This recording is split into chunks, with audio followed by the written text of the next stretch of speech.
We are experiencing similar astrological cycles that were present in 1968. And the whole point of recognizing a pattern is to interrupt it.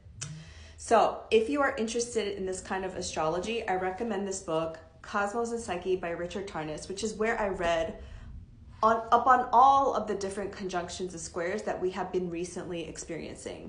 Similarly to what we've been experiencing in the last year, in 1968, the North Node was in Aries and the South Node was in Libra, so the eclipses were in Aries and Libra.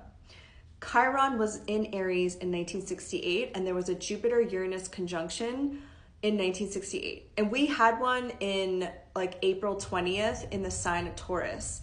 Now, I'm sure I'm missing other astrological alignments that happened similarly, but those were the ones that stood out to me. So in 1968, Lyndon B. Johnson was the president, and he became the president, remember, because of the assassination of John F. Kennedy.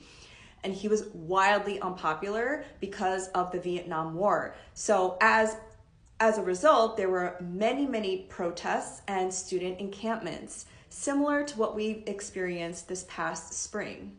Remember, the springtime is when I mentioned the Jupiter-Uranus conjunction in the sign of Taurus. That's when that all started to erupt here in the US and around the world. Because Lyndon B. Johnson was so unpopular during an election year, 1968 was an election year, he had to drop out of the presidential race, and his VP took over, Hubert Humphreys, which is exactly what happened with Joseph Robinette Biden Jr. having to step down of the presidential race because he was unpopular with the genocide that's happening in Gaza. And so Kamala Harris took over. I hope you all are following the news, by the way, and this is not like news to you. And she picked her VP, Tim Walz, who, by the way, Hubert Humphreys was the mayor and senator of Minnesota. Tim Walz is the governor of Minnesota. Like, hello?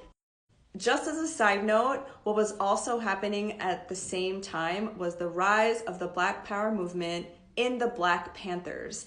And when I Googled old photos on Pinterest of that time, there was so much solidarity amongst people of the global majority.